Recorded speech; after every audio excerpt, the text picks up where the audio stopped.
John, there's a couple of incidents we need to have a look at, including the Will Day cramp rule. That's what it's going to be known as. Well, so add another one to Greg Swan's hit list. He absolutely needs to clarify the injured player rule before this costs a club a final. We'll show you the tape. So umpires under the rules are told to stop play if the player is injured within a kick of the play. Here it is with Will Day cramping there. Now, it's not supposed to be used for concerns like cramp, according to the AFL umpires boss and Steve McBurney. At least this is at a stoppage there. We've seen play stop with players streaming forward with one team in possession.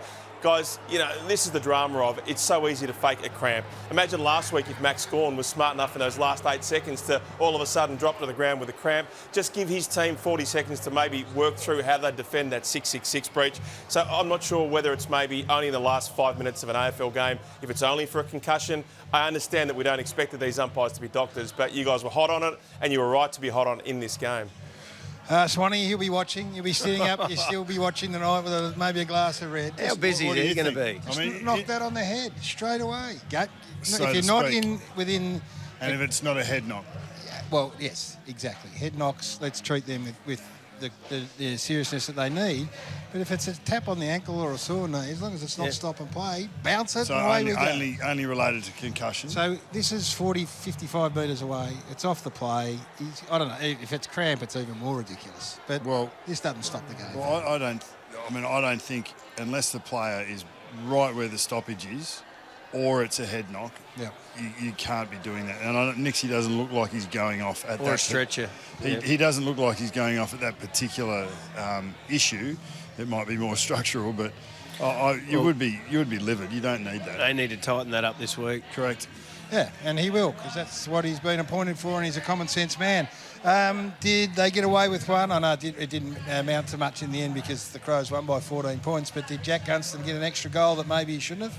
Yeah, no doubt. It was almost a square up for the James Sicily situation. We'll show you the vision of that one as well. So, of course, Gunston gets a free kick there in that marking contest with Keane. As you can see here, the words the AFL uses are things like continuous play. And quite clearly here, Mitch Lewis, this is continuous. None of the players stopped. Now, maybe the umpire in question there is actually almost desperately trying to set the mark. Well, that's why you need 4 umpires. That's why you need the non-officiating umpire to say, no, this was absolutely advantaged. The Hawthorn player chose to use it. And in the James Sicily situation there, the umpire clearly told him, I had not called play on, but clearly that ball was touched. Clearly, we saw it with Rankin. He had tried to play on. So, yeah, maybe a square up, and at least in all 3 of those incidents, it didn't affect the course of this AFL game.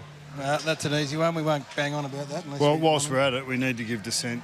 We need to have a look at the Dissent rule. If Mark Keane points to it saying that actually was a bad decision, that was a one-off. But then you're making a bad decision even worse. That's the second week in a row that I've seen a poor decision, and then Dissent off a poor decision do a 50. Just simply because you've said, geez, that was a poor decision. So we need to clean that up as well, Swanee. If Lewis kicks that goal, I bet you they pay it a goal. Well, which tells you why it had to be called a point, correct? But they have been doing that for a long time, haven't they? Pointing the goals? No, like if he kicks the play on advantage, if it goes through for a goal, they'll give it a go. If it's a point, they pull it back. 100%. Was there a little bit of bird action, John? Well, it was definitely a one-figured salute from Jack Ginnivan. Now, he was doing all kind of symbols through the game. Now, we see a little bird here. There you go, on the left of frame. I think we call that the Bailey Smith runway. Little Willy Wagtail. That's little tiny bird. That's that one. So $1,000. The going rate is $1,000. We saw Bailey Smith with a double finger salute, and also Harley Reid earlier on in the year. So that's what he does. That's hockball for you. Just seeing